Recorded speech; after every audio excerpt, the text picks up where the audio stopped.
सांगोल तालुक्यातील कटपळ गाव, सोलापूरचे लास्ट टोकाचे गाव म्हणजे कटपळ, सांगली जिल्ह्याला जोडणारं गाव म्हणजे कटपळ.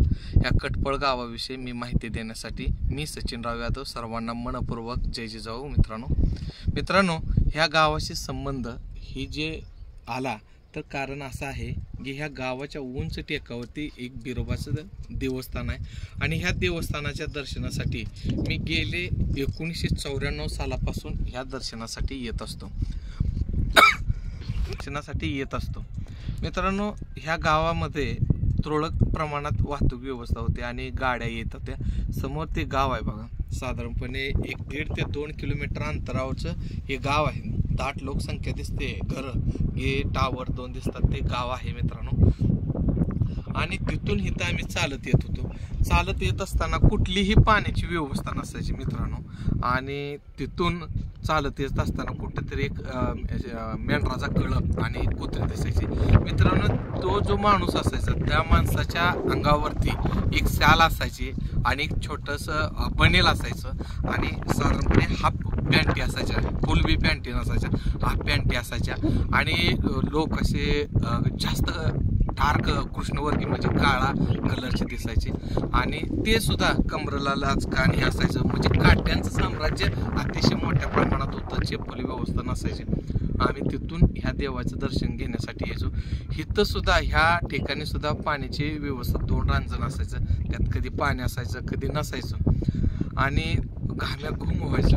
तिथून येत असताना दगड असायचे आणि रस्त्याचे पाऊलवाटा असायच्या आणि त्या पाऊलवाटावर असे गारगोटे चमकायच्या.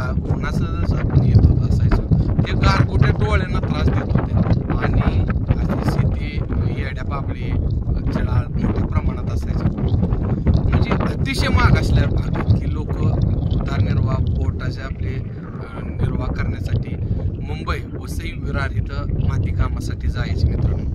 पण कालांतराने एक असा बदल झाला या गावचा की ह्या गावामध्ये प्रचंड दुष्काळाच्या लाह्यामध्ये पडलेलं गाव होतं मित्रांनो. आणि तरुण वर्ग या ठिकाणी एकत्र येतो. आपल्या देशाचे राष्ट्रपती APJ अब्दुल कलाम यांनी देशाची संपत्ती, देशाची ताकद, देशाची जे तरुणांकडे आहे ते देशात काहीही करू शकतो असं त्यांनी संदेश दिला.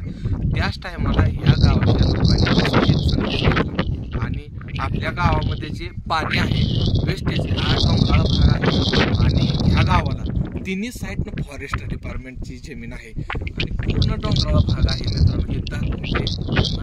हे पूर्ण आणि इथून पाऊस पडल्यानंतर पाणी मोठ्या प्रमाणात वाहून जायचं आणि ह्या पाणी अडवण्यासाठी इथं सुखसुविधा नसायची बघा. हे आम्ही जे खाली गावापासून मंदिराकडे यायचो, ही जे समोर डोंगर आहे असेच दगड, असेच पाऊलवाटा असायच्या आणि गारगोटे असायचे मित्रांनो. पण ह्यातल्या तरुण वर्गाने काय केलं, एक झाली आणि नाम फाउंडेशन असेल, वॉटर फाउंडेशनचे आमिर पटेल आणि फिनोलक्स कंपनीने सुद्धा ह्यांना फंडिंग केलं. काही विद्यार्थी एक झाले, काही सर्व्हिसला चालू. ह्या गावच्या माझ्या 40-45 पोलीसमध्ये आहेत, वेगवेगळ्या क्षेत्रात क्लास 1चे 5 ह्यांनी वर्गण गावासाठी एकत्र केले आणि त्या वर्गण स्वर्गीय भाई गणपतराव देशमुख यांचा बी हा तालुका असल्यामुळे या गावचं एक अतिशय चांगलं कार्य कासवाचं विस्तारीकरण करत असताना त्यांनी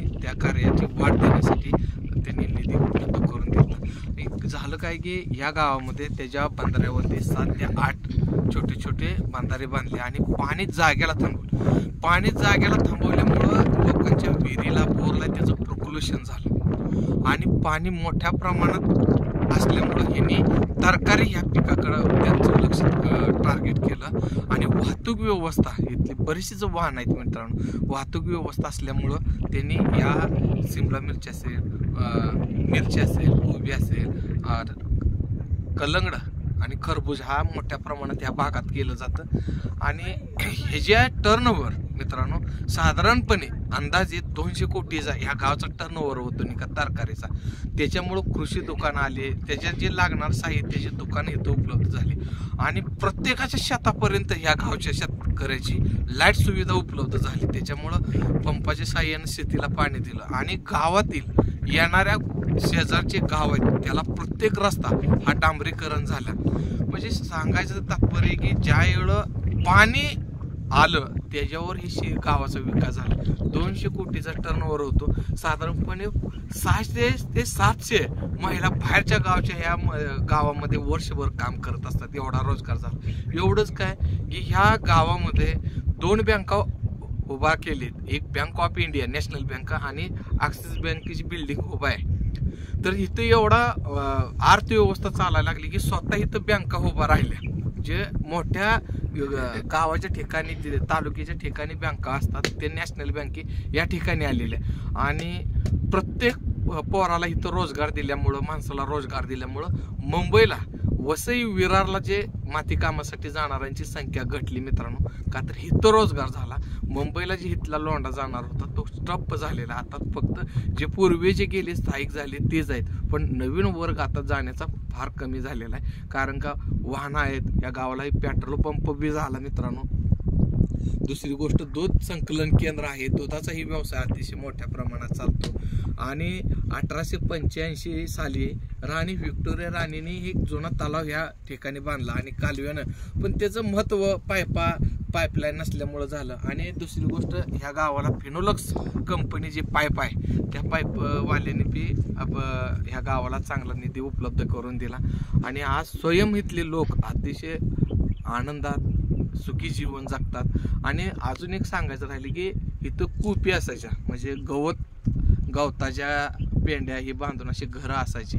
आणि दुसरी गोष्ट तणघर असायचे, माळवात असायचे. ती मित्रांनो आज आपणाला ह्या गावातून हद्दपार झालेले दिसतात. लोक 5-5, 6-6 किलोमीटर जात होते ते 4 व्हीलर गाडीमध्ये फिरायला लागले. इतका बदल झालेला आहे. दुसरी गोष्ट इथं आज तणघर दिसत नाहीत मित्रांनो. आणि वास्तव्य पाहता हे गाव एक 70% धनगर समाज आहे. धनगर समाज आज ह्याच्यात आलाय, प्रकाशात जोत्यात आलाय. निवड शिक्षणाचं महत्त्व आणि अशा सुविधा केल्या. आणि 30% समाज हा इतरत आहे. आणि इतक्या छान गावाची ह्यांनी प्रगती केली आणि सुखी जीवन जगतात मित्रांनो. सुख सुविधा ज्याच्या घरात आहे ते प्रत्येकाने उभा केलेले आहे. आणि निवळ हा पाण्याचा प्रश्न आहे. पाणी आणि बुद्धी चातुर्याच्या बळावरती ह्या गावाने विकास केलेला आहे मित्रांनो. प्रत्येक तरुणाने आपल्या बुद्धीच्या चातुर्यावरती आपल्या गावाचा जर असा विकास केला तर मुंबई पुणे या ठिकाणी जायचं रोजगारासाठी जाणारे लोक आहेत ह्याचा ओघ कमी येतो. आज इथं वाहतूक सुविधा उपलब्ध झाल्यामुळं हैदराबाद असेल, चेन्नई असेल, कलकत्ता असेल, बनारस असेल, दिल्ली असेल, मुंबई असेल, पुणे ह्या ठिकाणी इथला माल मोठ्या प्रमाणात जातो मित्रांनो. आणि त्याच्यातून लोकांना पैसा उपलब्ध झाल्यामुळं रोजगार उपलब्ध झाला. पैसा उपलब्ध झाल्यामुळे त्याच्या सुख सुविधा आहेत त्याचा ते आनंद घेऊ शकले. आणि असंच आपल्याही गावामध्ये एक उपक्रम आपण राबवलं पाहिजे. ते तरुणांना कोणाच्या मार्गे वाईटाच्या मार्गे लागणार स्वतःच्या बळावरती आपण आपल्या गावाचाही विकास करू शकतो. असं आमच्या सोलापूर जिल्ह्यातील सांगोला तालुक्यातील कटपळ ह्या गावाने सिद्ध करून दाखवलेलं आहे. आणि त्याचं ह्या कटपळ ग्रामस्थाचं करावं तेवढं कौतुक कमी आहे. तुम्हाला हा व्हिडिओ कसा वाटला आपण आपली प्रतिक्रिया कमेंटमध्ये द्यायची आहे मित्रांनो. पुन्हा एकदा सर्वांना मनपूर्वक जय जिजाऊ.